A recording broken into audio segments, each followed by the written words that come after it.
hello, everyone. We have made it back to another Wind Down Wednesday. And unfortunately, we have a special guest joining us again because we have so much to talk to you guys about. It just seems like every week Disney is starting to give us something that we are all wishing and hoping for. And boy, we got quite a bit of news today.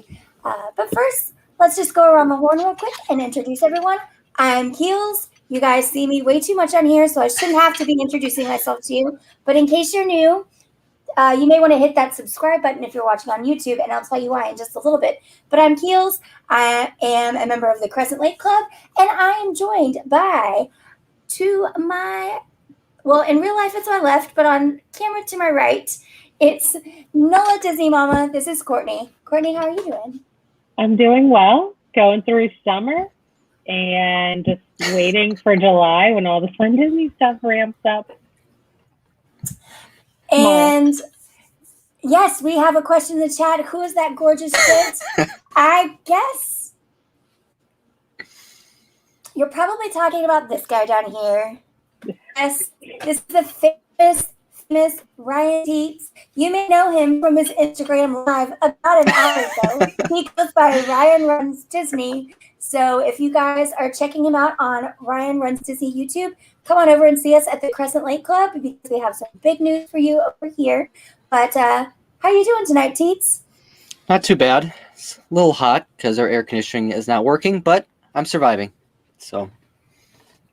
How is your air conditioning not working again? Also, I don't want to hear it. It's like 100 down here, and it rains all day long. Apparently, we needed something's broke, and we needed a part or something, so I don't know. But whatever. Hi, Jerry. Hi, Ryan. Hi, Kimberly. Hi, everyone in the chat. If you guys are watching, say hi to us in the chat. We love interaction, and we have so much news and so many discussions to have with you guys tonight. I cannot wait for some interaction. So, for you guys that are new to Wind Down Wednesday, usually it is just Nola Disney Mama and I. We took pity on Teets because he didn't get to stream on Monday, and he won't be able to stream next Monday.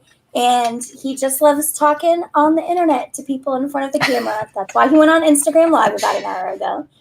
But also, so we don't have to just constantly have him correct us in the chat on all this breaking news, we decided to have him on. So usually Wind Down Wednesday is when Courtney and I get together, have a cocktail with all of our followers and friends of the Crescent Lake Club, and we talk all the latest travel news. And so this week, Courtney was in charge of picking a cocktail. I'm going to let her introduce it, but then we have a special celebrity guest to tell us all about it. Courtney, take it away. I was just, riding along on my Peloton, cross-training for these, Run Disney events that were, rumored to come up. And my friend Cody Rigsby introduced what he called his drink of the summer. It's called the Fun and Flouncy, which are his two adjectives to describe his summer. Fun and flouncy. And I really liked it. I was very inspired by that. And his cocktail sounded delicious and refreshing and perfect for a Wind Down Wednesday cocktail. So he described it on one of our rides, but he also put his recipe on his TikTok. I'm too old to have a TikTok, but luckily Google found it for me. So here's Cody describing the Fun and Flouncy. All right, here we go. I'm going to refresh it so you guys can see him because he's got some hot takes on this drink, and I'm here for it. Yeah.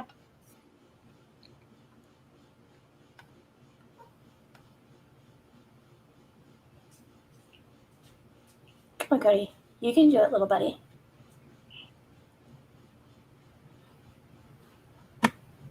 I'm an old. What's up? Oh.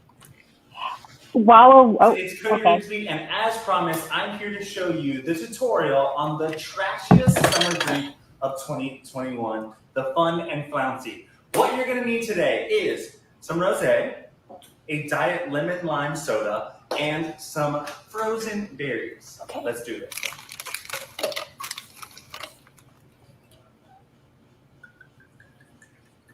That's my favorite measurement, or however much you want, babe. However much you want. However much. Treat yourself. and about a quarter cup of lemon lime soda. Diet lemon lime soda. Happy summer 2021. Cheers to you. Remember, drink responsibly or not. That's on you. So What's up? I love Cody Rigsby. I love his rides. And if you are a Peloton person, you can follow me. I'm Nola Disney Mama. I'd love to high five you, although I never do a live ride because #kids. But it's perfect. I mean, it was perfect. And so I got the ingredients, dropped some off at Keely's house because we were mixing with the rosé. I did not go big. I just got...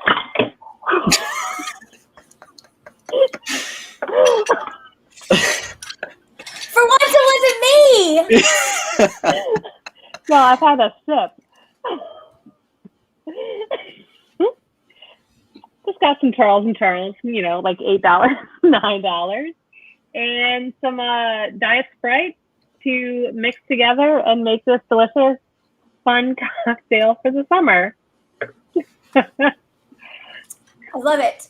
So I have gone heavy while Courtney resets, drinking out of my RunDisney parking lot beer cup.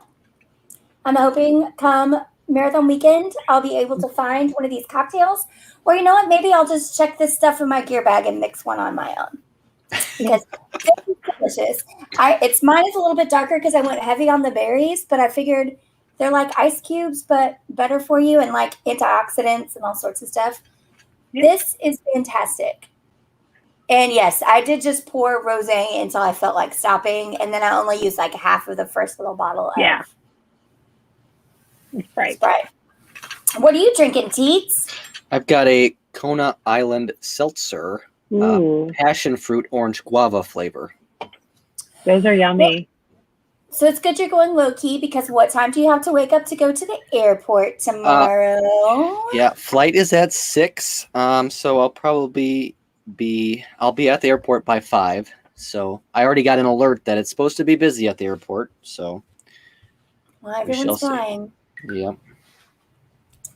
Well, speaking of busy, we've got a lot to talk about. But first thing I want to get to is we're going to start just a little bit early. So I've been talking on previous streams how we are going to do kind of Christmas in July here on the Crescent Lake Club. And that means we want to give gifts to you, our viewers. And so we are setting some subscription goals. And I'm going to kick it off early. And tonight is going to be our first Christmas in July. I mean, tomorrow's July, but it's basically Thursday already. We made it through Wednesday. So what our goal is tonight, we are currently at 34 subscribers. If we get to 50 subscribers tonight, I am giving one of y'all a $50 Disney gift card. We'll announce it right after the show. I will message you. I'll have that in your hot little hands. And you know what? If you come back, maybe you'll win another one, but you can put this gift card towards your RunDisney registration coming up, either for Wine and Dine Half Marathon Weekend or Marathon Weekend, which we will talk about in just a little bit. This show is chock full, crammed to the gills with, there could be, I have a Teets meet and greet set aside if we reach a super, super superior level of subscriptions. And maybe we will talk about that on our happiest hour this weekend with Teets Live from Universal. But thank you, Ryan, for that suggestion. Oh, I think it could be a Ryan on Ryan meet and greet.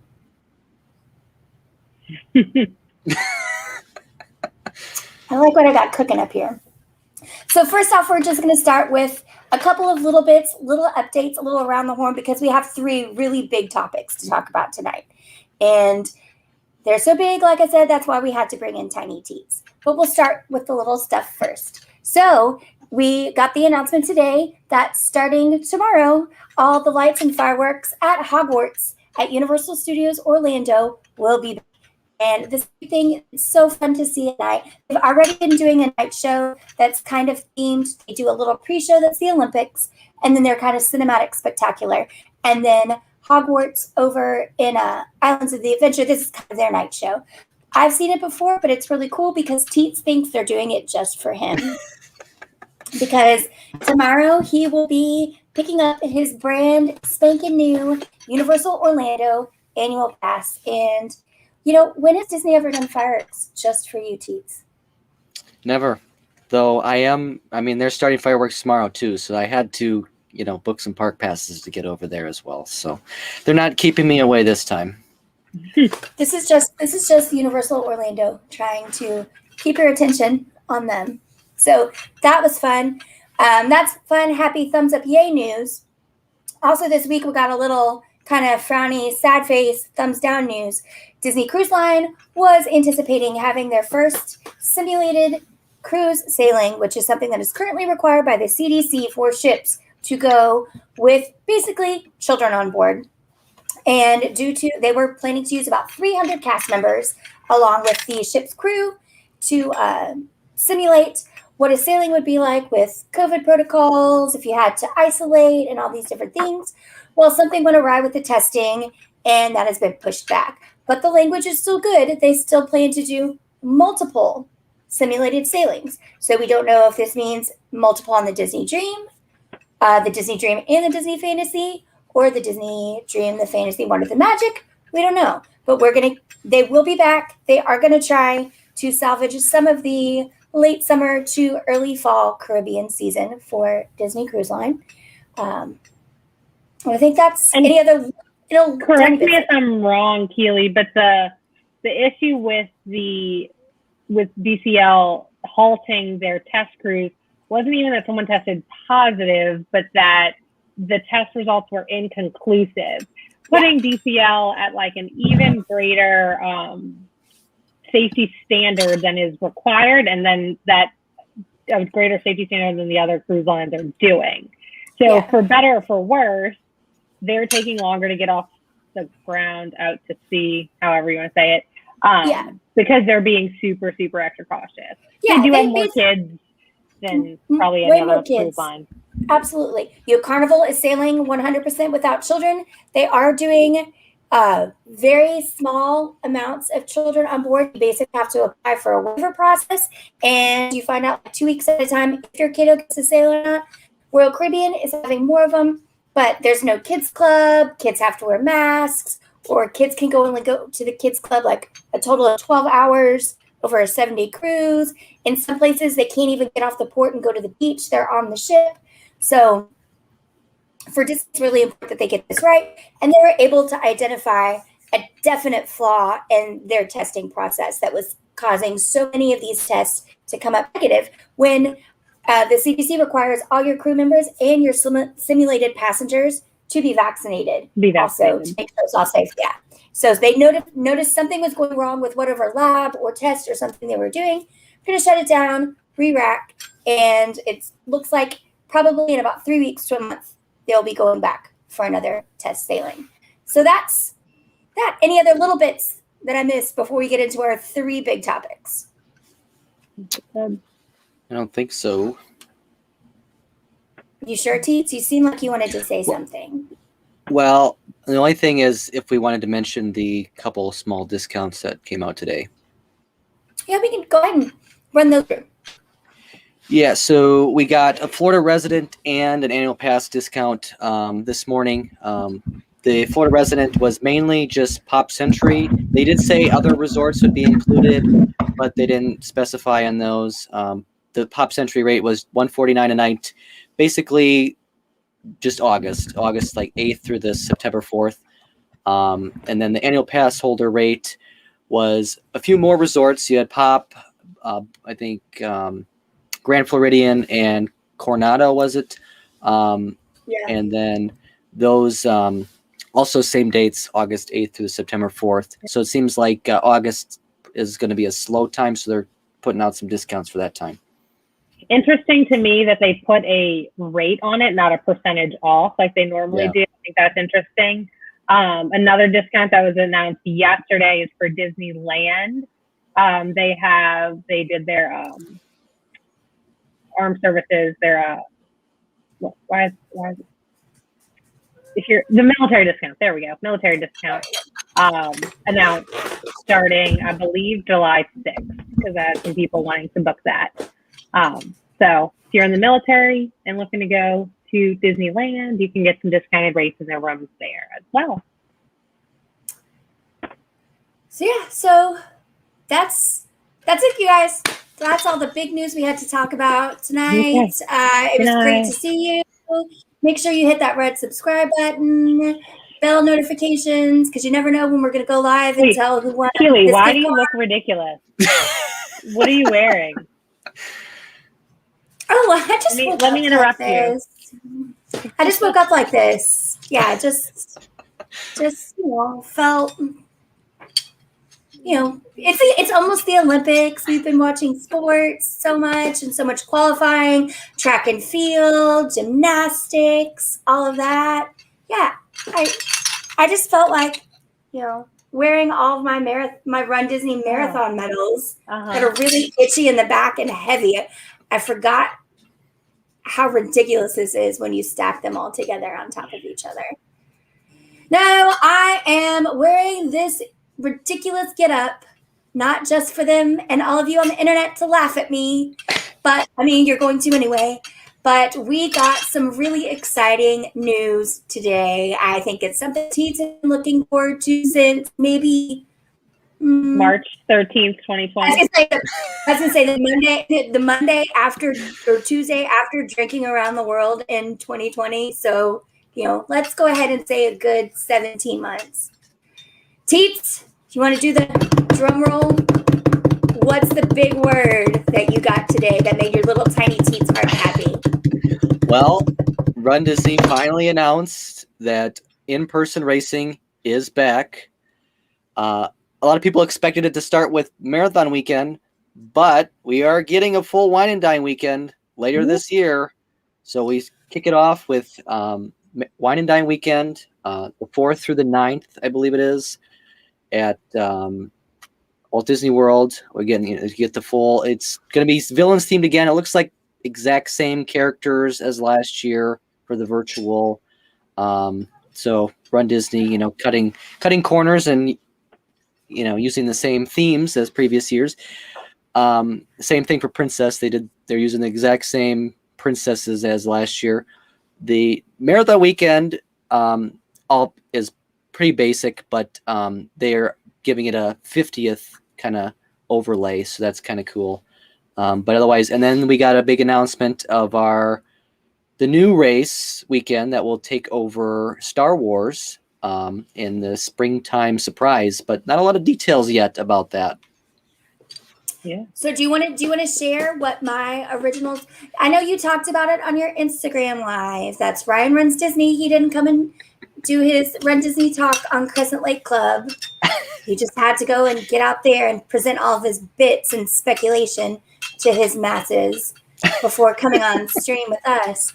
So earlier when this was all announced, these people like to wake me up at like 8:30 in the morning with text messages about breaking news, and I don't actually read anything. I just look at the pictures because I'm still asleep. My next to her this morning was about nail polish. So that's true, and that was important.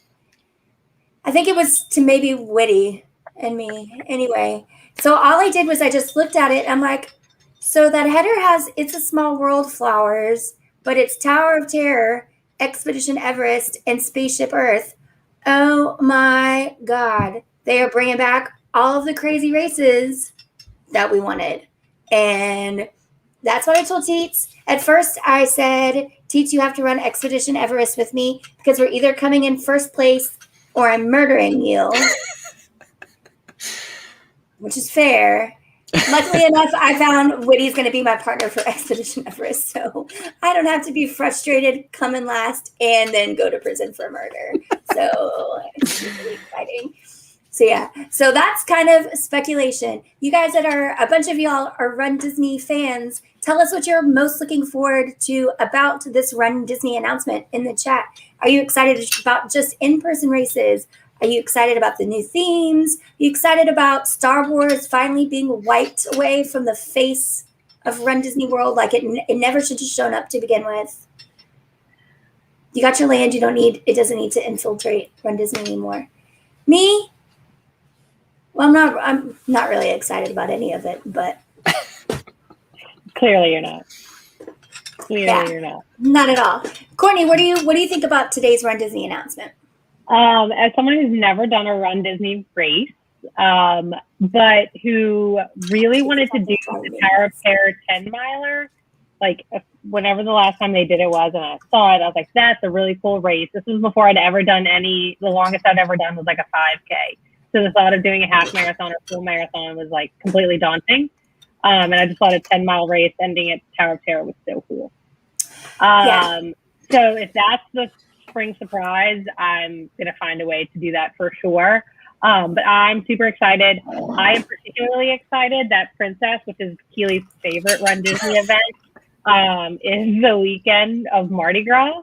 And for those of you who don't watch frequently or, are new following Crescent Lake Club, Keely and I are in New Orleans. I go to Disney almost every Mardi Gras, already booked for Mardi Gras 2022.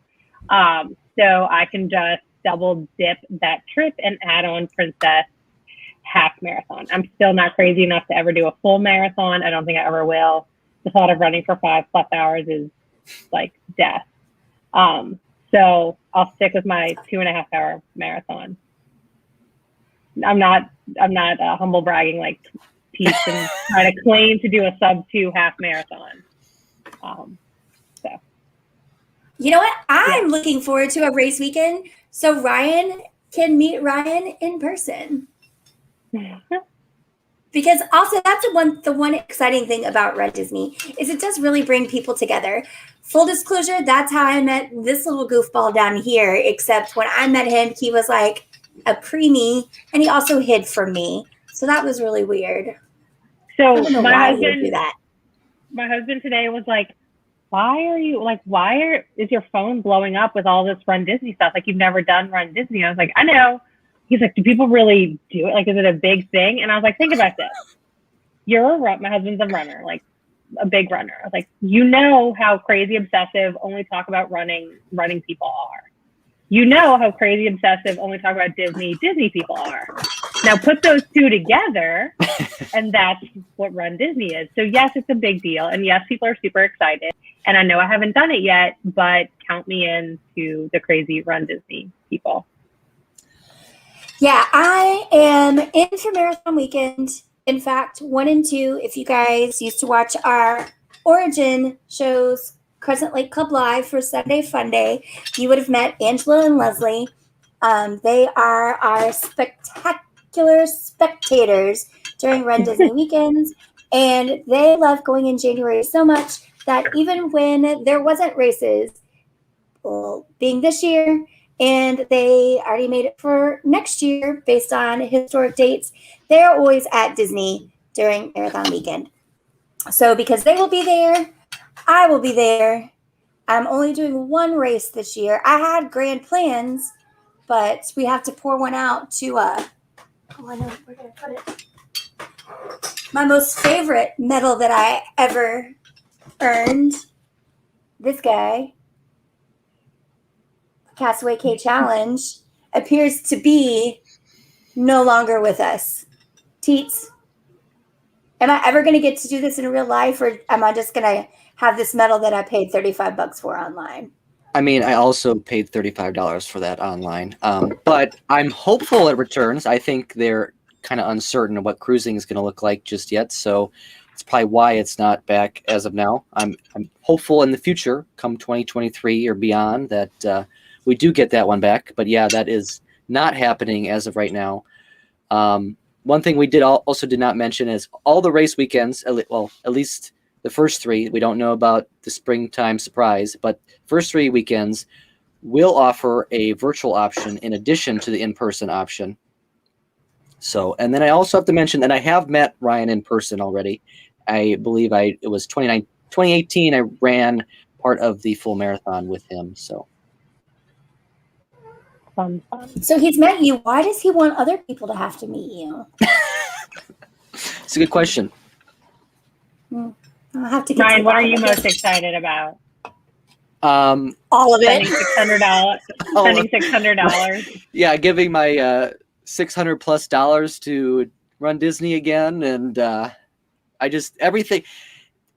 There's just, I don't know. I've met basically all of you through Run Disney. If I wouldn't be here without that. So I basically my only friends these days I owe to Run Disney. But I didn't know this was going to turn into a therapy session. But yeah, so I'm excited to be in person, run and see friends, and just hang out and do all the stuff again. So to be a person.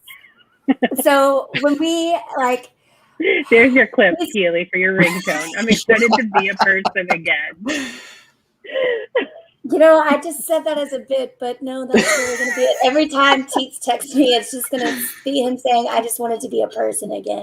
He just wants to be a real boy. So the best thing has been, I don't know if you guys follow Teets at all on social media, especially Twitter, but the Run Disney Twitter account has been triggering Teets something real hard for at least the past 3 weeks. And I thought it was about to reach fire levels of him just saying, you just tell me what's going on. Because the repeated train big to dream big, or every race starts with a dream and a mile, and all these things were just upsetting him. And I think we were like, oh, this is going to be so exciting when it's just another year of virtual races, Teets. And he probably would have, if that was the announcement today, he would have walked into traffic. But yesterday, when there was the video, the little tiny video clip that was some poor sports intern is running through puddles, not even wearing really good shoes, and the other intern is shaking a bell to make it sound like people are actually running in the parking lot at Epcot. I feel like he was able to sleep pretty sound last night knowing that this morning's announcement was going to be about Run Disney, come back with real in-person races. Didn't stop Courtney and I and the masses from giving him a rash of grief about it. That Dopey was going to cost $700 and was probably going to go on sale when he's on a flight coming back from Orlando next week. Someone would have to register for him. Though you did have quite a drama here, and you're very dramatic about how you think registration is going to go. So we know that registration for Marathon Weekend opens on July 27th, or is that Wine and Dine? Yeah. So I believe it's the 13th for Wine and Dine. Okay. And then the 20th for Club Run Disney for Marathon Weekend, and then 27th for general registration.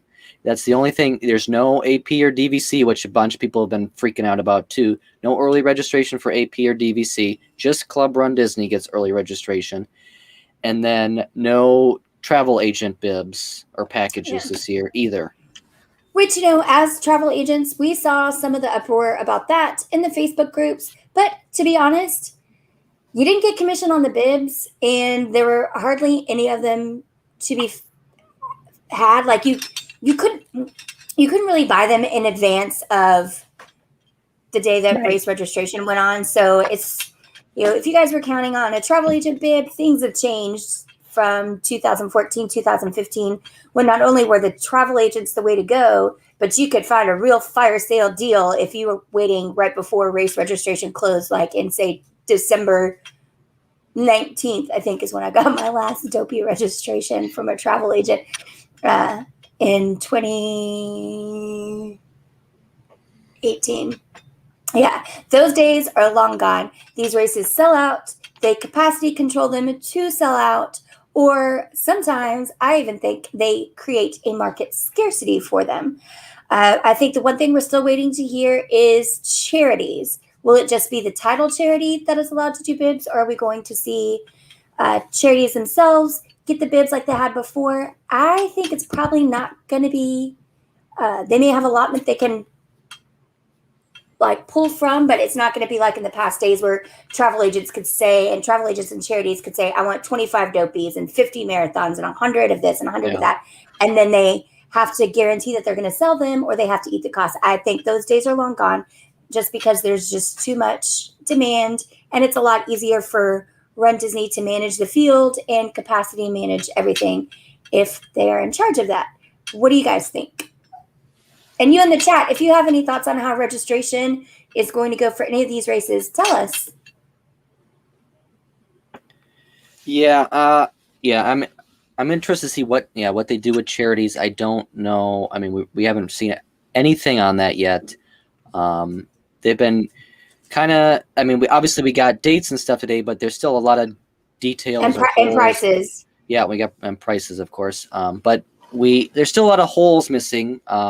We don't know what spectators, characters, what the races themselves will look like. RunDisney put out a statement basically saying things are still very fluid. It's going to really depend on when we get to race day, what things are going to look like. Hopefully, come November, I mean, everything will be pretty much normal as we remembered it, but who knows? I'm just typing in so you guys can see price ads. I'm trying to remember off the top of my head. I don't remember what the Goofy challenge is, but nobody really does Goofy. I don't know why that's still around. I think that's probably they're probably just keeping that just for the the perfects. Yeah. Mm-hmm. For the what? The perfect people. So yeah, there are a handful of people who have done every marathon, a handful of people who have done every Goofy, which is the half and the full, and a handful of people who have done every Dopey challenge. And those people will get advanced links to register along with the Club RunDisney people, just because it's kind of the thing, especially for, marathon. It's what did they count the virtual last year towards the years? They did for the 2018 was the 25th. Correct. So everybody's banking on 2023 being the 10th Dopey and the 30th marathon. So this year would be 29 for marathon.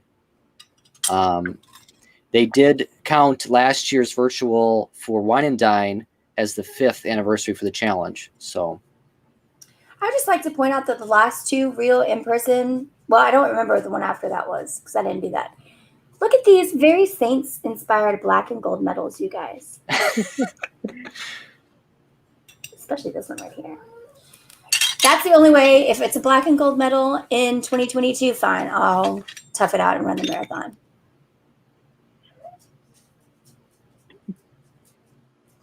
So it's going to be pink. It's going to be pink and it's going to make people angry. I already can tell. I think the prices are insanity. $95 for a 5K.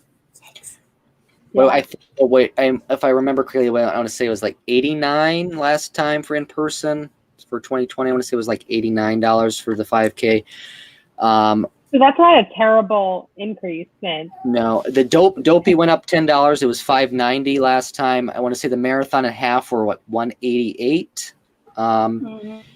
I want to maybe the 10K might have been the biggest jump. I think it was $120, but I could be wrong there. I think it was $110. If I'm being perfectly honest, it's been so long since I've done a straightaway, just an independent race. Yeah. Because I usually do the challenges. I have a spreadsheet that tracks all the pricing historically that I haven't looked at today. Don't do that. Don't do that. Don't do that. Of course you do. Don't do that. That's terrible. I did that for all the races that I did, and I understand why I got yelled at a whole lot for about 3 years about that. So yeah. So my plan, Teets, is obviously, if you guys watch this Instagram live, this won't be a spoiler, but spoiler alert, Teets is going to try and register for Dopey because the boy just can't go RunDisney unless it's Dopey. Go big or go home, I don't right? Yeah. So many people turn out to spectate Teets at these races, and I've never seen Teets spectate a single person except his sisters in the kids' races. Oh, and it was just one sister. It was just Sydney. It was just Sid, yeah. So shout out to Sid if you're watching.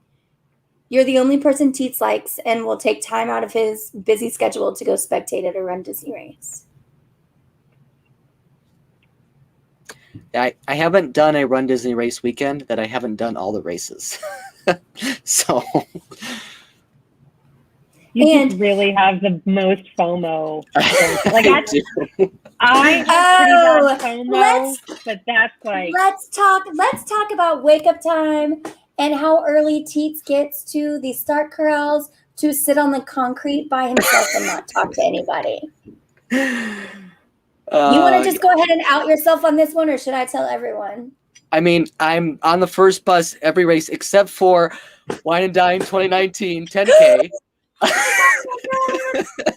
That one was very stressful. Was not on the first bus for that one. I forgot about that. Because I only did the half. I only did the half for that one, and one of the people who's doing the or two of the people who were doing the challenge were staying in the room with me, and my phone just starts blowing up. Like, there's two other people that I stay with that wake up at 4 a.m.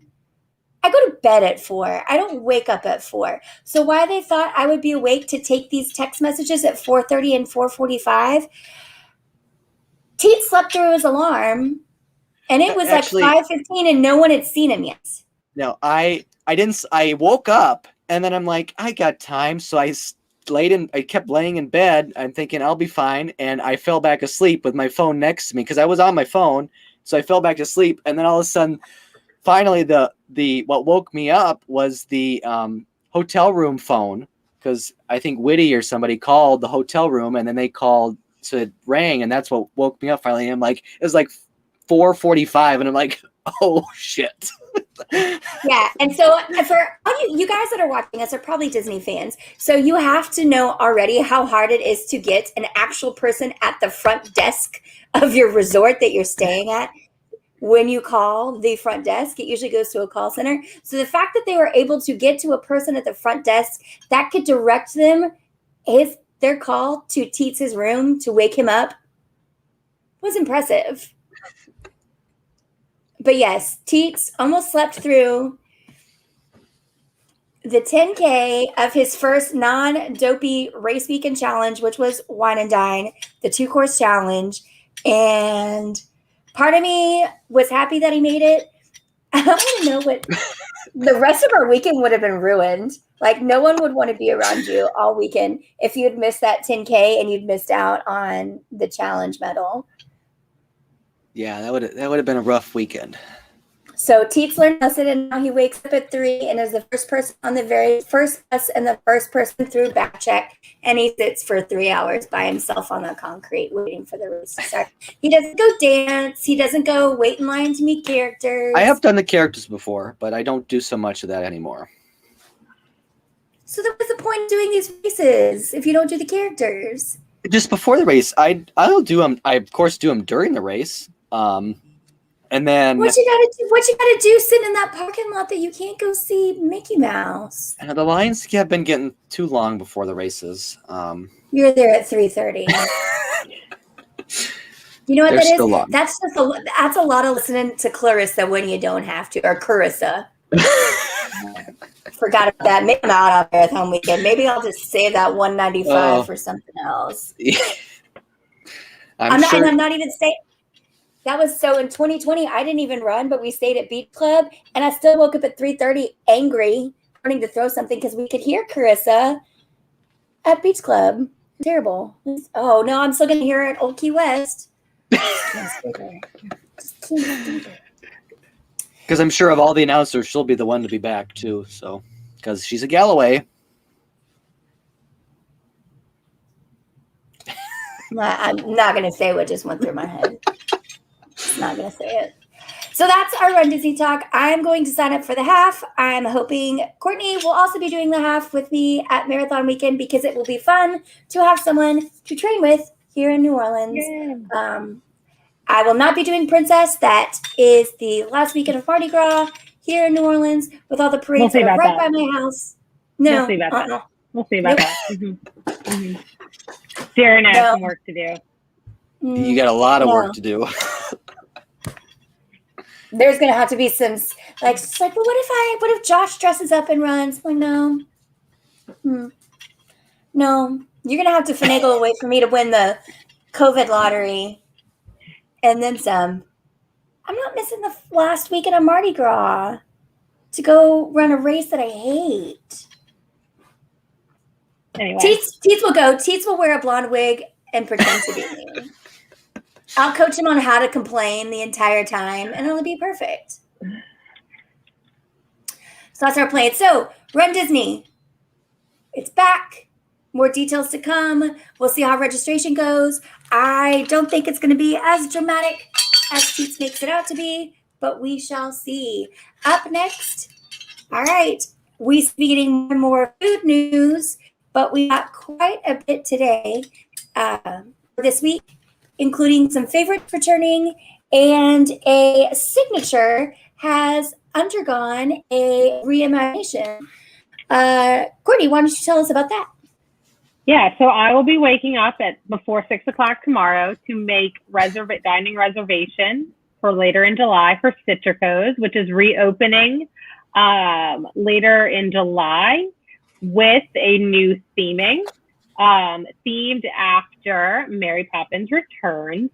I am super excited about this. I've not been to Citrico's ever. So I'm excited to try a new restaurant, check it off the list, but also I love Mary Poppins. She's practically perfect in every way. I think the theming fits perfectly in the Grand Floridian, and I'm very excited to see what they do to Citrico's, and also I'm very excited to eat there. So that's really fun. That will be reopening the 15th? Mm-hmm. 15th? Yep. Yes. Citrico's will open on July 15th. Bookings available starting tomorrow. So that's really exciting. Give me all the Mary Poppins. All the Mary Poppins. I have multiple pictures with Mary Poppins throughout the years. She's my favorite. I can't say it enough. Super excited. Well, and I love that they're going with the Mary Poppins Returns too. So I think the furnishings that we've seen sneak peeks of look absolutely beautiful. It's stuff that I'd like to have in my house. And you know what? It's finally time that Grammy's house got updated. I've loved what they've done with Enchanted Rose. I am really looking forward to seeing the new Citrico's. And I hope that what we're seeing from these Mary Poppins rooms kind of transfer over to what they're going to do with the guest rooms. You know, I have not been shy about my dislike for the theming in the guest rooms at Grand Floridian. And speaking of theming of rooms, we've seen, we need to talk about those fabulous Incredibles rooms at the Contemporary as well. But we'll get back to that. We have some more food news that's not just Citrico's. What else are we hearing good things about? Trails End will reopen July 17th, family style skillets. Trails End is at Disney's Fort Wilderness Resort. So that's really exciting. They'll be serving breakfast and dinner, skillets, family style, chicken, corn, breads, all kinds of carbs and breads, salads for breakfast. You have your traditional Mickey waffles, eggs, bacon, pastry basket, fruit salad, kind of the traditional, nothing too exciting, nothing too out of the ordinary or, unexpected coming out of Trails End, but exciting that that's reopening. You're not going to mention the big controversy? Oh, I was going to say, but nothing about a cult favorite reopening at Disney comes without drama from the people who brought you the Ohana noodle disaster. Right. Yeah, I wasn't going to mention it because it's going to be back on the menu tomorrow because enough people will complain about it. You don't think? Well, what's weird is they're selling the fried chicken, same fried chicken they would sell at Trails End is for sale at the to-go window, but they won't put it on the menu. Like, I don't get that. Because they want some media and they want some free press of people complaining. Just like with Ohana, when they announced Ohana's reopening, they didn't have the noodles on the menu. And then in their press release about the dining plan, we'll talk about that in a little bit, they specifically mentioned the Ohana noodles. So I think we'll get some specific mention of this fried chicken when they announce dining detail plans or something else. So yes, the controversy of no fried chicken on the menu. I don't know who wrote that really excellent blog item on our website, crescentlakeclub.com. If you guys haven't read it before, I'll put the banner down there, crescentlakeclub.com. Check us out. We've got a really great blog, but I don't know who wrote that article today because it wasn't Teets, he was working. But they did mention that, Even Disney made fun of the Ohana noodles. They're back, even with the noodles, but no mention of the Trails and fried chicken. And I thought that was a very, very insightful comment. So whoever wrote that blog item, check that out and more on our website, crescentlakeclub.com. It's pretty great. Yeah. So I think we'll get fried chicken when we get dining plan details. Heard it here first. You think so? No, I don't. I have no idea. I really don't care either. I don't have a dog in that hunt, so to speak. I care much less about the Trails End fried chicken than I do about the noodles. Very excited for the noodles to be coming back. I'm not going over to Fort Wilderness just for fried chicken. If they announce Hoopty Doo to come back, I will go over to Fort Wilderness for Hoopty Doo. But I have no reservation in the future for, yes, I will go to Hoopty Doo. I have no reservation in the future for Fort Wilderness. And I'm not going over there. What if I just get a washboard and a box of Popeyes and come over and reenact Hoopty Doo in your backyard? It's not the same. It's not the same. I got called up on stage, or I was a participant in Hoopty Doo in my childhood. So it's got a special place in my heart. And it's like, it was the oldest, longest running stage show. R.I.P. COVID. Like all those longest running things are now no longer, right? Because of COVID. I mean, we still have things like the Contemporary Resort, which is getting a fantastic modern and IP-inspired makeover.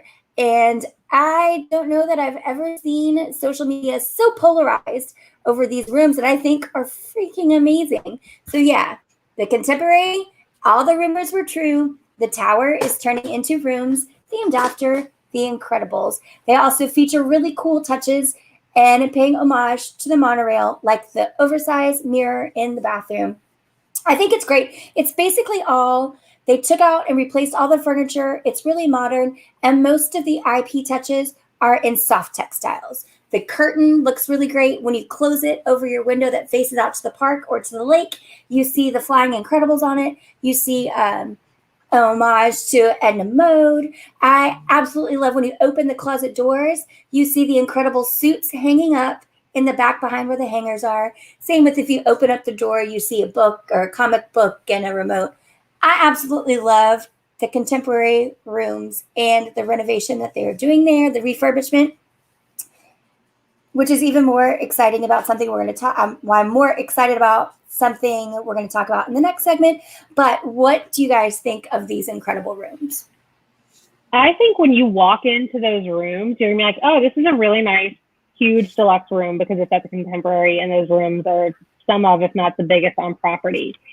Like, I think when you see the collage of pictures with the inside of the closet and the inside of the drawer, you're like, oh God, this feels like a cheap, top century room or a really over the top art of animation, like IP in your face. But like, you're not going to walk in and the drawers open or walk in and the closet's open. You're going to walk in and be like, oh, those are some cool subtle touches. Like when you walk in the Saratoga and you're like, oh, that's a cool horse. Oh, wait, that's a Disney horse. Like, I think you're going to realize the IP, you're going to discover the bits and pieces of it, and it's not going to be as like in your face as it looks in the photo collage. Does that make sense? I see why they did it, and because they're obviously very proud of some of the unique touches, like inside the armoire or wardrobe, right, and inside the drawers that they did. And I almost wish they kept those as a secret for when people got to experience that little kind of surprise. I think it probably would have gone over better. But for me, I love a modern room. I absolutely love it. I love this. It's fantastic. Teets loves IP, so I'm sure he loves this. Right, Teets? I don't love it, but I don't hate it. I like some of the things they did, like the monorail mirror might be my favorite thing in this room, in the bathroom. I think that's really cool. And then the framing, the new framing of the balcony, the doors for the balcony, is really nice. I'm not so fond of the thing. I know you don't see them right away, but I'm not so fond of like the things in the closet and the drawers. I think that's a little bit too much. But overall, I don't hate it, but it's not my favorite thing. I think the Moana rooms are better in terms of less in your face type IP. Courtney, you got, because I'm not gonna. Everyone knows my opinion on the poly, so. Oh, yeah, I don't have as much poly hate as you do. It's just a motel. I don't know, y'all. Like, you can't. I'm spending $700 and it rains every day in Florida. I'm gonna get wet walking from my room to the Grand Ceremonial House at some point. I don't know.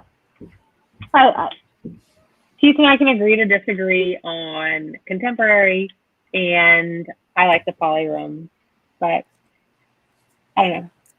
I generally like things. I don't, it's going to take quite a bit for me to be like, ooh, I don't like that. I just like that they're changing and they're updating, and it's fun stuff and it's new and it gives us stuff to talk about, but also things to look forward to and things to spend our money on, because we can be like, oh, I need to go stay in this room. Oh. Which, we did about 3 hours ago today. So here's the biggest thing, and I think it's going to be the most controversial thing, and it's something that's going to keep coming up because we talked about this show earlier today, and we were like, yeah, this is easily going to be an hour. We've got this. I'm like, they're going to drop something else on us right before we start getting ready, and sure enough, they did. But I wasn't expecting it to be this. So we got a great little email from our friends at the Walt Disney World Resort, and they're bringing back some of the most asked for perks of staying on property. One of the first things that was buried down at the bottom is that Disney dining plan is coming back.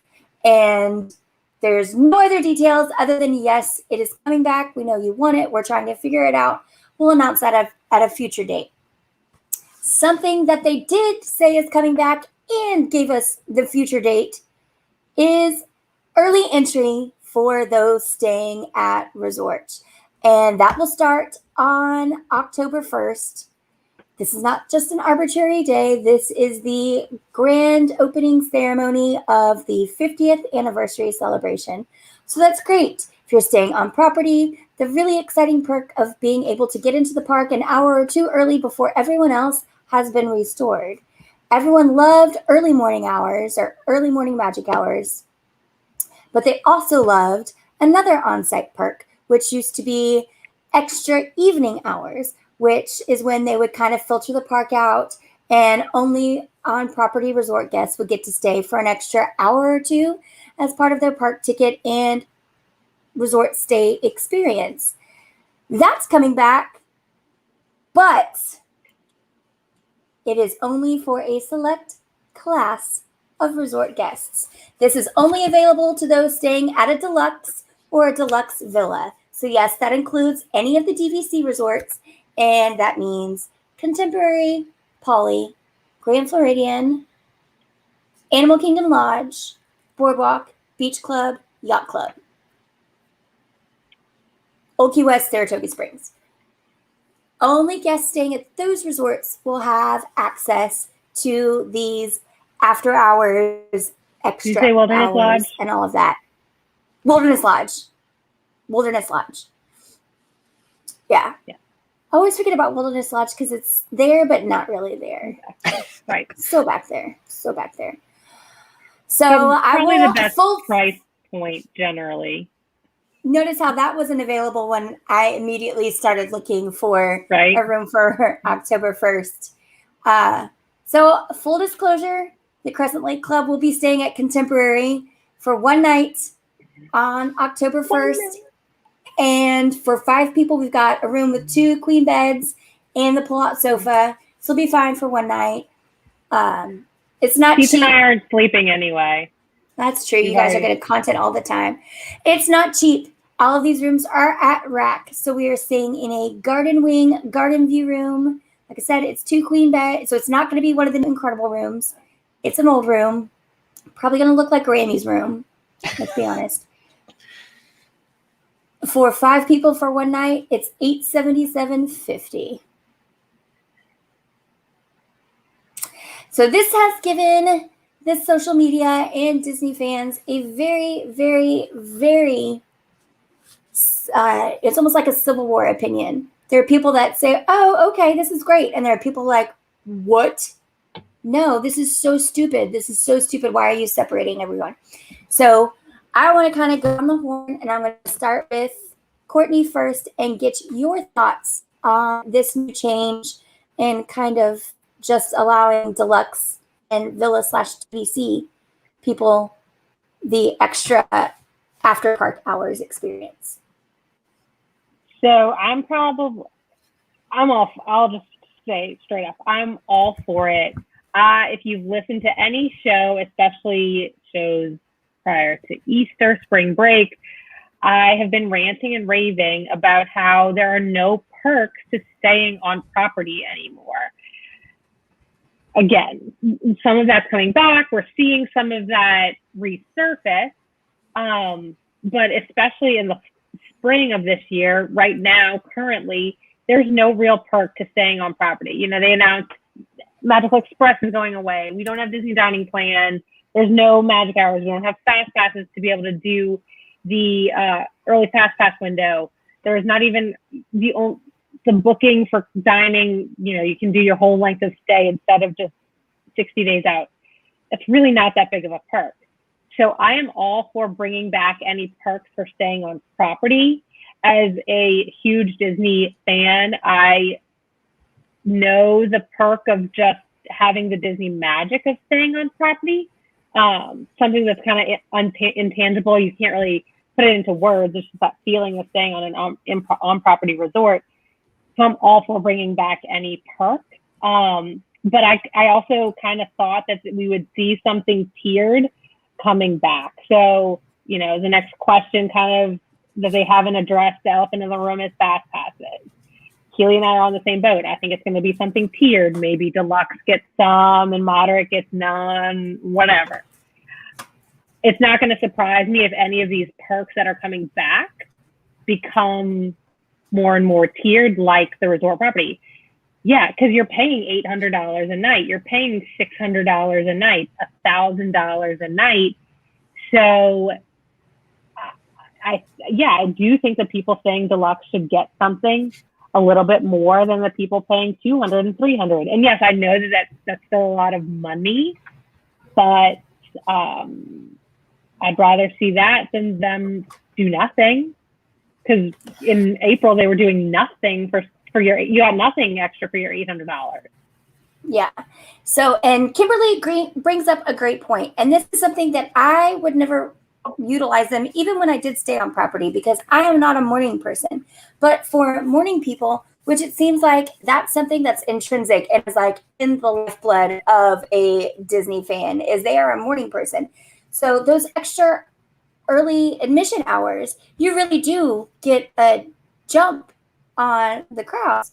So for me, I'm excited to stay at a deluxe to get the late night hours, but I can see how it's kind of not that big of a deal to some people. You're still getting, if you're even staying on property, you're just getting the one thing back, which is to beat annual pass holders and Florida residents not staying on property to the park that day. I almost wish they would, with this, that they would also do away with you can get Rise of the Resistance anywhere in the globe at 7 or 8 a.m. when they do that first drop, and make it back to, on property. I really wish that they would do that. And I know it'll frustrate annual pass holders and Florida residents, but like I say, every single time we do one of these streams and they complain a lot, I'm like, you guys basically had the parks to yourselves for 3 or 4 months. Yeah. I don't have a lot of sympathy for you. As a travel agent, I can log on and get a client's Rise of the Resistance pass in New Orleans while they're in Florida, and I can do that, and I've done that for people. But I shouldn't be able to. I'm not breaking any rules. Not really breaking any rules by doing it, but I should not be able to do that. If my client is paying $500 a night to stay on property, they should get some kind of perk to be able to book Rise of the Resistance. Yeah. Teets, what are your takes? What are your Teets' takes on this kind of case system that is going on with extra hours at Disney? Well, I definitely don't mind it. I think that this is like the perfect way to give extra perks to deluxe or whatever level we're looking at here. I think, like we mentioned, a lot of the Disney fans are early morning risers, so I think you're going to see most people take advantage of those early morning hours versus the night hours.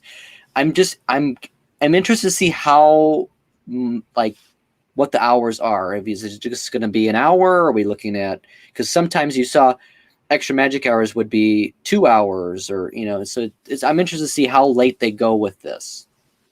So the other interesting thing, when I started reading it's not fine print because it was just basically a press release, but it did say, so for morning hours, it's every resort at every park. For late night hours or after hours, it is only specific parks, and that had to be the park that you had a reservation for that day. So for you to get to go back in. So for me, I know we're all super optimistic about our stay there. A lot can change. We're mostly in it to get in early and be really close to Magic Kingdom for the actual 50th. If I were a betting lady, if I were a gambler, you're right, I am. Do I think that first night's after hours are going to be Magic Kingdom or Epcot with Ratatouille opening that day? No. It's going to be Animal Kingdom.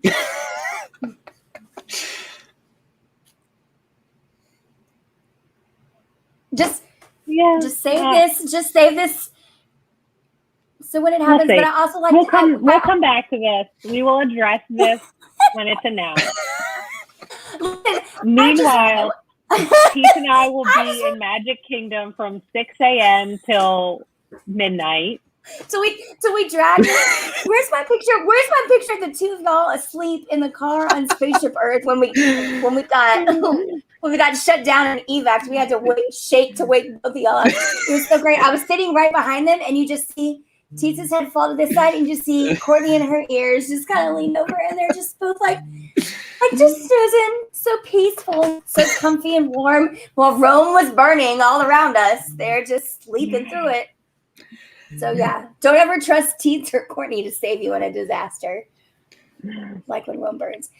So I am feeling, maybe I'm cocky. Maybe I'm just being cocky, because what did I say to you guys just a couple hours before we got this email from Disney? We said a lot. So I've been checking multiple times a day to try and find us a place to stay at a deluxe, pretty much either beach club, because we're the Crescent Lake Club, or boardwalk, or contemporary. I'm not staying at Polly, and I'm not staying at Grammy's house. I'll stay at Wilderness Lodge, or I'll stay at Contemporary. Just trying to find a decent rate that's split between the 5 of us, or a travel agent rate. And last night, I actually found a 5th sleeper at Caribbean Beach. Well, full disclosure, I put that Teets was a 17-year-old child, so it would allow me to attempt to book it. I figured we'd figure it all out. It'd all come out in the wash when we got there anyway. He can fit in that child-sized bed. He can fit in that fold-down bed. I even watched a YouTube video just to make sure that it wasn't like a pull-out chair. Oh, boy. It was one of the fold-down beds. Anyway, look, guys, I have a lot of time to do research at 2:30 in the morning. So, but I couldn't get to book.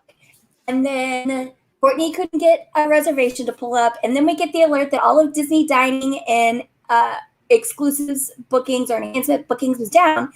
And then I go to look, and I'm like, y'all, I looked all night last night, and I looked all morning this morning. And now there is availability at all its rack prices, mind you. So that means everything starts with a 6 or above at deluxes, but there is availability now at all of them for the 30th, the 1st, the 2nd, any combination of the 3. And I'm like, they're either screwing with capacity or something is about to happen. And what happened? Called it. They sent out this email. Here's some other back channel info to tell us that they have for sure increased capacity. And I haven't told either of them this, so this is breaking news. I've talked before about how my mother-in-law has tons of timeshare points through Wyndham, and she can exchange it through RCI. And that's how we've stayed at Saratoga Springs multiple times. I just checked her account because I check what's available at Saratoga Springs once a day.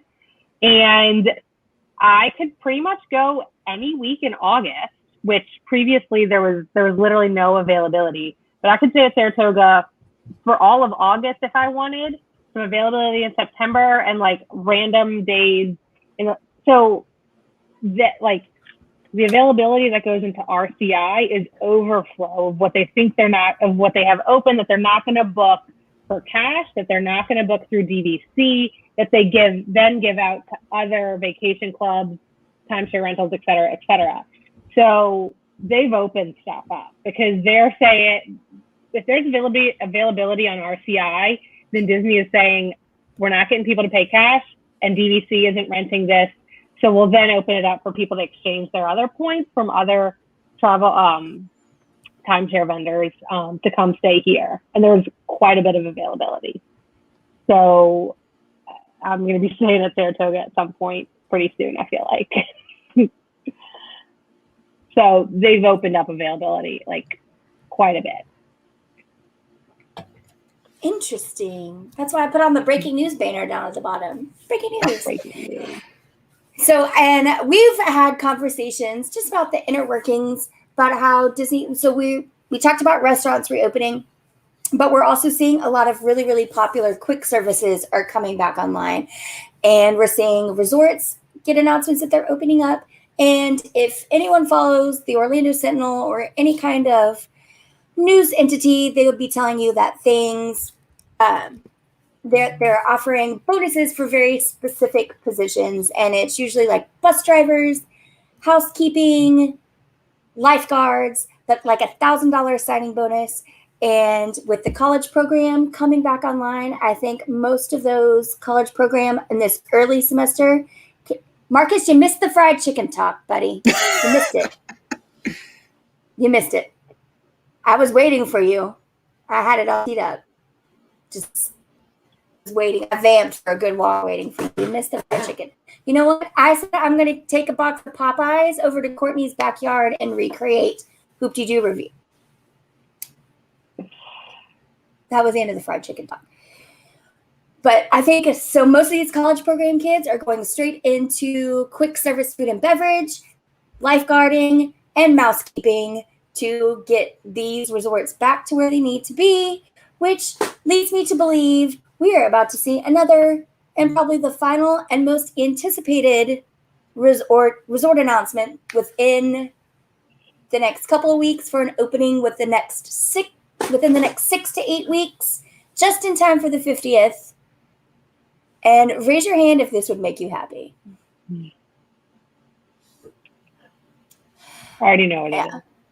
Yeah, I think with this going on, so we're just seeing the early advantage college programs showing up, and we have the rest of them will be there, teach within the next 2 to 3 weeks for traditions and training. Yep. So the actual fall session, so this is either summer advantage or fall advantage, they show up earlier and they stay longer. And a lot of them have already been in these positions before. We're about to see new kids show up, get trained up real quick. And I think they want everything running on all cylinders. So I'm calling it. I'm putting in the calling my shot like Babe Ruth. We're going to get Port Orleans open by October 1st. I think it's going to be within the next 6 to 8 weeks. And I think we have an announcement before the end of July. What do you guys think? Marcus, what do you think about that one, big guy? I will be booking it for September 30th, the night of September 30th, as soon as I can. As soon as I can, so that Keith and I can fly in together, take Magical Express together, go, again, to whatever resort is open latest, whatever park is open latest. If anyone wants to stock Teats, here's his flight information. And or Disney Springs. go straight to Port Orleans. Have Oh, look at that Bell price services. right there. 70. Teese's $79. Teese's life is Bell worth services will $79 take to our me. stuff from Port Orleans to Contemporary. Well, Magic Kingdom, Epcot all day long. That should be really exciting. That should be really exciting when they have to drag along the 6 bags Angela and Leslie and I are taking on the Mardi Gras. Yeah. Whatever. Tip them nice, Keely. Tip them nice. That's true. It's all about it's their celebration too. So there's that. I guess we'll bring it back just a little bit. I have no issue with the deluxe thing, obviously, because I jumped on it. I think it's an actual intrinsic value there. I think that the deluxe rooms at Disney are incredibly overpriced when you can get Four Seasons, the Ritz, or the Waldorf for half of that, and it's nicer, and their amenities are a little bit better, and you can get points, like loyalty points and stuff like that. So I want to see something like that. And I would just like to offer people that are like, oh my gosh, this is leading us down the path of something ridiculous, to look down I-4 to our friends Universal Orlando. And they have done something even more extreme for on-site guests like this for years, and nobody has really raised a stink about it. So at Universal, if you stay on site, every hotel and every annual pass holder gets early entry. But if you stay at one of their 3 ridiculously charged deluxe hotels, I think they call them premier hotels, you also get Express Pass included, which is basically the paid version of Fast Pass. If you don't stay in one of those, you're welcome to buy 2 versions of it. One is Express Pass one time for every ride that has it, or another is unlimited, and they range anywhere per person on a sliding scale from like $79 to $300 per person for that day. And that's just always how it's been. And the Florida resident rates and annual pass holder rates at these hotels right now are still in the $400 or $500 a night range, but there's only 2 parks in Volcano Bay. It's 6 to 1.5 dozen, but this shouldn't be surprising. And I think that people need to kind of buckle in and prepare for this to become a more permanent thing with a few more permanent fixtures to it. My biggest issue, and I think it's something that Jerry from the chat and I talked about earlier, it stinks when you're having to pay what you have to pay, which is right now over $300. Even Whitty sent us a text earlier about that deal at Pop Century where it's $149 plus tax per night. When you're having to pay that kind of rate for essentially a Best Western and transportation, like basically transportation is all you get. The on-site perks need to come up, and especially if they're going to keep charging at these deluxe rates, and giving someone if you get a couple extra hours at night for staying at this particular resort, if that takes you away from staying at the Four Seasons or the Waldorf or the Ritz, that's what Disney is going for, because they need to fill the hotels, the deluxes, and the villas way more than they need to fill Pop and Art of Animation. I'm sure that's going to put me in the hater category with you guys again. It's fine. It's fine. I'll live with it. But what other 50th anniversary news? Oh, we're going to get to see the characters at all of the hotels in their iridescent costumes. In their iridescent costumes. So we see that. Tease, what else we got 50th anniversary related to talk about? I don't know. It's been, I don't even remember what has happened this week. There's been so much. Because we obviously have the new fireworks and stuff coming. There's not. You can get your corn dog nuggets starting today. That's what I'm gonna be doing tomorrow. I will be mobile ordering some corn dog nuggets while they're chicken. They're chicken and turkey. My spot for Happily Ever After on debut night tomorrow. No, I showed you where you need to go stand. It's at that little fake street, the fake crossway. by the lamppost. Stand back there so you get the full view. That's where the internet is the best. I'm still gonna get my corn dog there. So just get macaroni and cheese fries instead. Maybe both. Yeah. It's a good thing you're staying by yourself at Endless Sweets.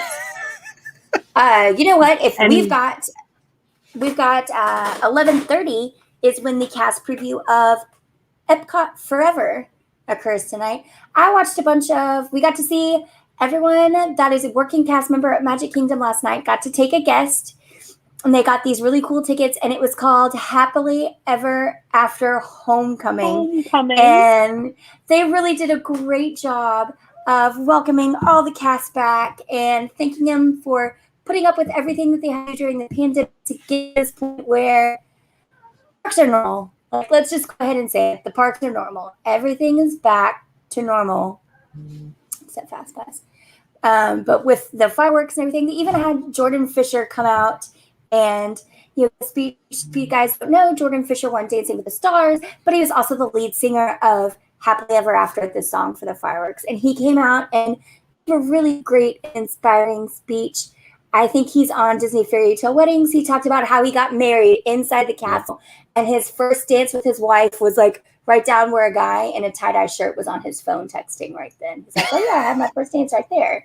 Or this guy right here is texting. And so it was, for everyone that makes the magic at Magic Kingdom, you could tell that it was just kind of the moment they've all been waiting for. So I'm super excited for all the working cast members at Epcot to have the same kind of experience tonight with Epcot Forever. I know I will be watching any live stream I can find. That's at 11:30 Eastern, 10:30 our time. So it's exciting. Now, you cowards, just give me Fantasmic. Like, what even is this? Give me Fantasmic. Right, Teets? I don't disagree. We'll see when it comes, though. I've heard some things that it may be August, September timeframe, but we'll see. Because you told me last week it was gonna be like March. It's not coming back till 2022. Well, that was what people inferred based on some permits, but permits don't always. There were Pandora permits that went like a year after the land opened, so permits don't always give the full picture. Well, here's my hot tip and my insider information. It's not as cool as what Teets gets, and it's not as actually useful as Courtney's insider information. I just know that staging at Hollywood Studios got called back, and it was for general staging and not equity staging, which that can mean one of two things.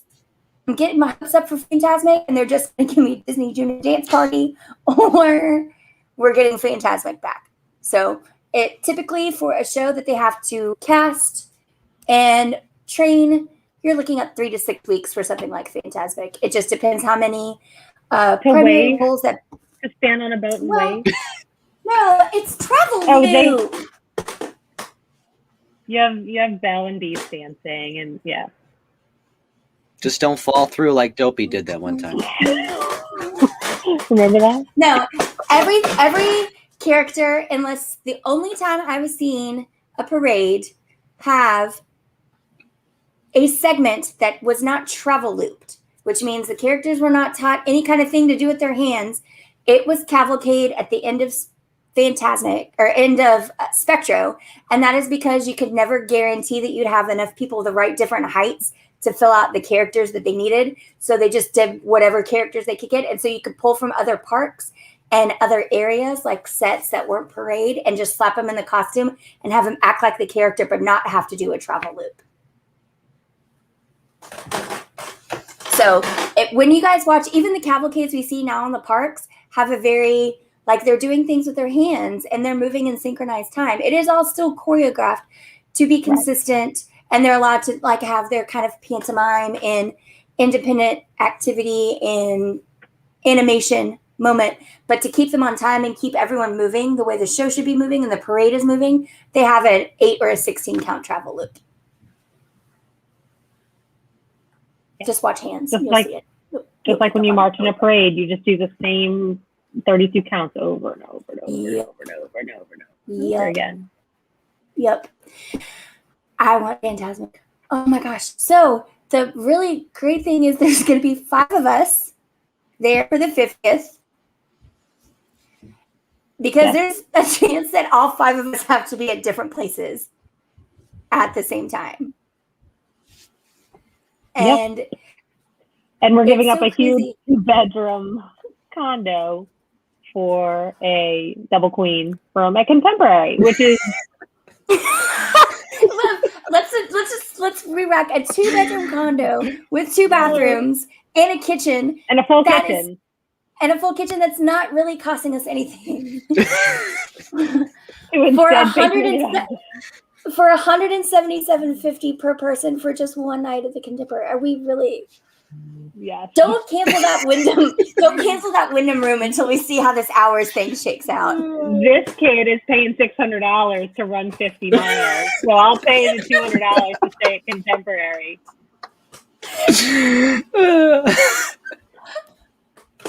We all have our own crazy, okay? The best was, so, you know, I knew that they were all in. I was going to play middle of the road until I heard. If I'd called Leslie, she'd been like, who do I PayPal? Yes. Yes, we're staying at the Contemporary. Yes. Why is this even a question? Yes. So she would have been there. I knew if we were voting block, it was going to get done. I call Angela. And she's like, what? First, I finally got her. She's got me on this app called Signal. So if you guys need to get her signed up for Signal, that's the only way she answers. I'm sure I'm on some watch list now. But so I finally get her and she's like, what? I'm like, did you see the news? I'm like, no. And she's like, no, because yesterday she and I had the conversation. I thought when they announced that there was going to be like extra after hours for the 50th, I was for sure it was going to be paid like they're doing with Boo Bash and stuff like that. So she and I were just kind of speculating like how much would it be and how much would you be willing to pay if October 1st after hours at night, you got like 2 or 3 extra hours in the park, either at Epcot or Magic Kingdom. What would you pay? And I think we settled on like for October 1st, I think $199 would have been fair. What do you guys think? Yeah. And she's like, yeah. She goes, I would pay that at Magic Kingdom because it's the 50th. I'd expect it to be heavily themed though, or at least free snacks, but I'm still in Magic Kingdom. And so when I told her, she's like, what? Okay. Stay down a little bit. Hear your dog crying in the back, so I know you're not that angry. And I'm like, so we need to talk about this after hours thing again. She goes, oh God, how much is it? I'm like, well, no, it's not a price. It's you have to stay at a deluxe resort. She's like, listen, we're staying at the Contemporary. You've never stayed there before. And she goes, hold on, I'm on the fence. Don't tell me the amount. I'm on the fence anyway. Like, okay. She goes, who do I have to Venmo this $300 to? I'm like, it's not $300. It's $177.50. She goes, is that for one night or 2 nights? I'm like, it's just one night. She goes, who do I send the $350 to? I'm like, oh, we can't get it for 2 nights. We can only get it for the one night. It's not even available. It's not even available on the 30th. And she came around and she had a really great point. She's like, we're already going there to go all in for anniversary and do all this stuff. She's like, Walt would want me to have those extra hours in the morning, and he's going to give it to me at night too. I'm like, it's a very interesting way to put it, but okay. So she seems optimistic that the after hours portion will be at Magic Kingdom, which is a park that we have a park reservation for on October 1st. They would piss off so many people if they did the extra hours at Animal Kingdom or Hollywood that day. They already pissed off 2/3 of the people who are staying at moderates and values. They would piss off 85-90% of the people who are paying $800 a night to stay at a deluxe resort for the 50th if they did the extra hours. I just have a lot of, so, we were lucky, thanks to Marcus, to get Teets his October 1st and October 2nd park reservations when we were on stream. Mm-hmm. We were lucky enough to get that. I've had a lot of questions about how October 1st park reservations are going to work out. So when I booked, I put the booking in for Contemporary. I also grabbed Beach Club just in case we wanted to go down a price point or stay true to our roots, which is Crescent Lake. But it's like slams you over the head multiple times. You have to have a park reservation. Just staying here doesn't guarantee you anything. You have to have a park reservation, which you guys may have. It may be something you guys are used to. Yeah. You just click, I know. Yeah. Mm-hmm. It says like stop asking. It asks you that point. Yeah. Stop asking. And I know we kind of played with the system a little bit to get our park passes for our park reservations, the bulk of us, for October, when we were basically full of reservations from February and April. And so we knew how to build the system a little bit on that one. But I'm wondering how all of these vloggers who go every day, are they losing out on a park day just to keep this October 1st at Magic Kingdom or at Epcot? And what are they doing? Or are they just sitting back expecting full capacity? What do you think, Teets? I know from some do have October 1st at least, so they're only playing with 2 days as they go through. But yeah, I think some are also then betting on things opening up again, which we've seen a couple times now. They've opened up again and again. Because what's the breakdown? You can have length of stay if you have a resort reservation. And then other than that, if you're an annual pass holder, you have length of stay. And then annual pass, you can have up to what, 4? 3. 3? Okay. I guess that's why we've been seeing a lot of SeaWorld on the vlogs lately. But, I think Courtney makes a really good point. It would be, you can't piss off all of these people and get them to buy in at these insane rates of $700, $800, $1,000 a night to stay at these deluxes for the 30th, the 1st, the 2nd, and then be like, oh, only Animal Kingdom that closes at 7 that day gets to have 3 extra magic hours. Right. For you peons that just booked now and it's the only park that you could get a park reservation for was Animal Kingdom. We're going to throw you a bone when nothing is happening there. There's no shows at night. Enjoy. You get the kite show though during the day. That's it. Yeah, that's not going to help you even in magic hours. Kite tail. You're not going to. There's no animals are going to be out on the safari. Enjoy riding dinosaur a whole bunch, I guess. Maybe someone really loves It's Tough to Be a Bug. I don't know that I'd see that when it's dark outside. That thing is already terrible to begin with. So yeah, I think Courtney's right. I'm going to go with Courtney and Angela's optimism. Things are going to break our way. Otherwise, we'll be canceling an $877 one-night reservation and going back to our big 2-bedroom condo at Bonnet Creek and just figuring out how to make it work. I feel like I ask this every week. Is there an announcement about the 50th that you are newly excited about, or what is your overall excitement level for the 50th? Pretty pumped. Pretty pumped.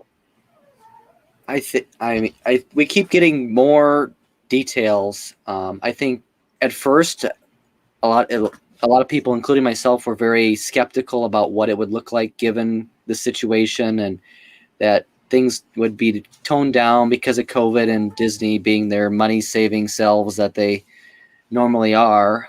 So as we keep getting more and more, I'm getting more excited that this actually will be something worth going to. It will be a celebration. Yeah. Agreed. And if you're like, these people are crazy, they're paying $800 a night to stay at the Contemporary, there's no way. But I do want to see the 50th. Don't worry, though, because remember, they are doing it for 18 months.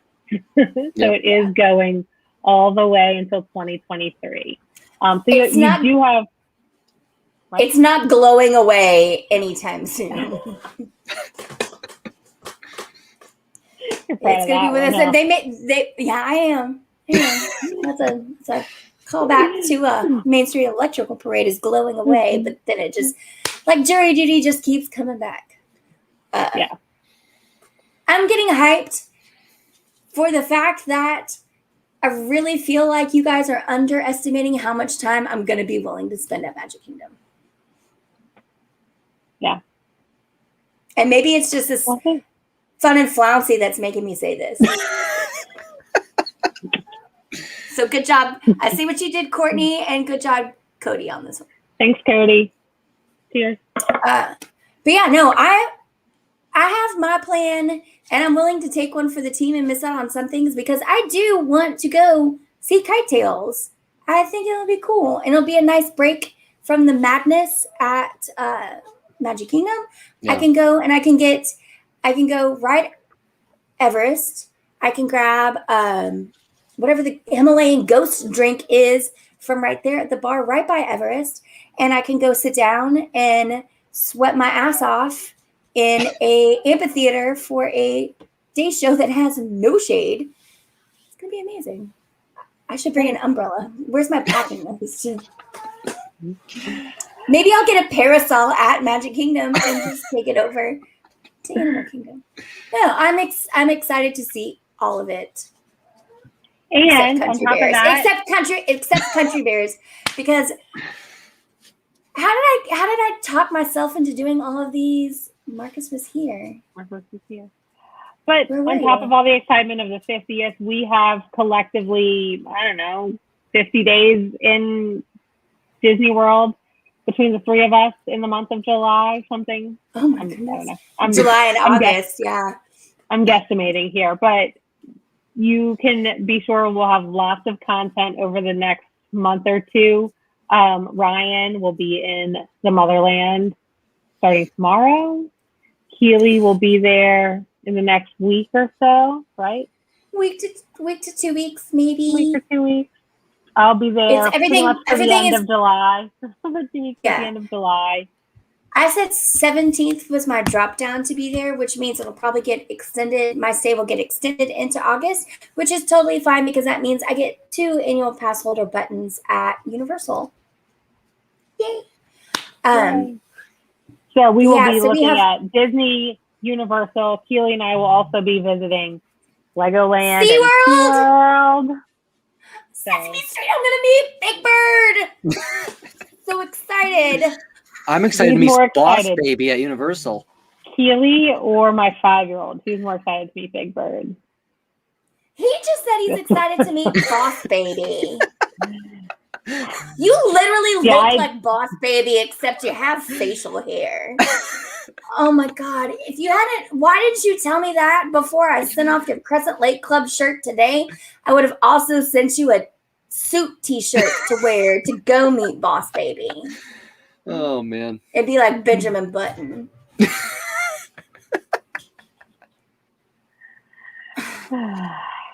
Why do you know what?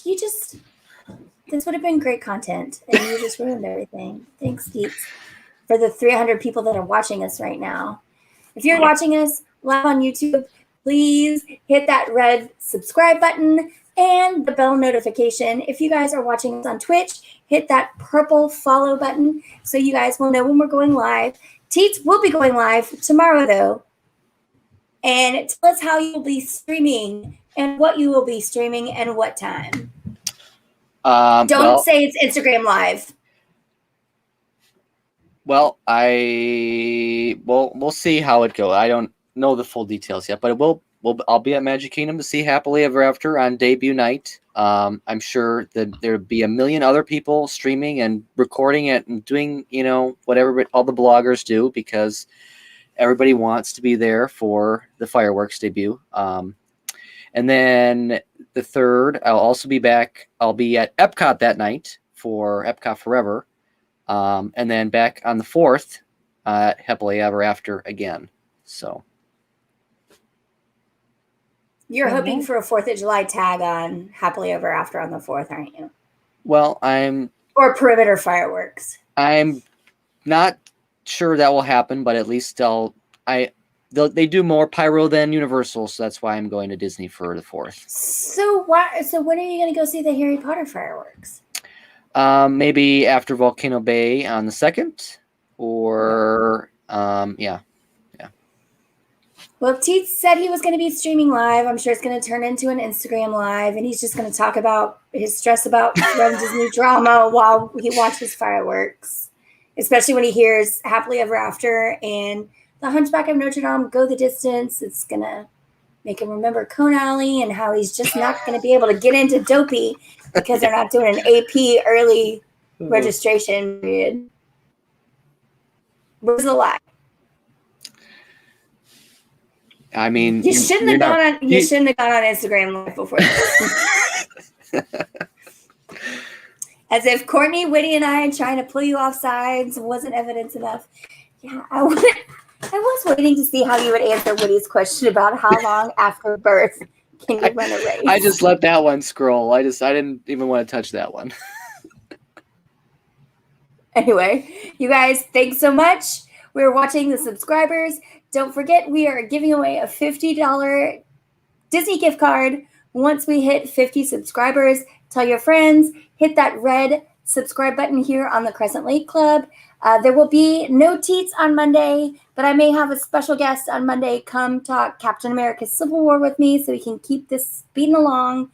But Courtney and I will be back on Wednesday, and I'm sure there will be a happiest hour or two with Teets live from Florida this coming up holiday weekend. Everyone, enjoy the 4th of July. Say hi to your friends. Say hi to your family. Be safe. Make sure you check out our blog at crescentlakeclub.com. Follow us on socials. Tell us what's going on, what you're looking forward to. And I can't wait to see what Walt Disney World is going to throw at us for next week, because today was a doozy. So for Courtney, Teets, me, I'm Keels, and the rest of the Crescent Lake Club, thank you guys so much, and we'll see you real soon.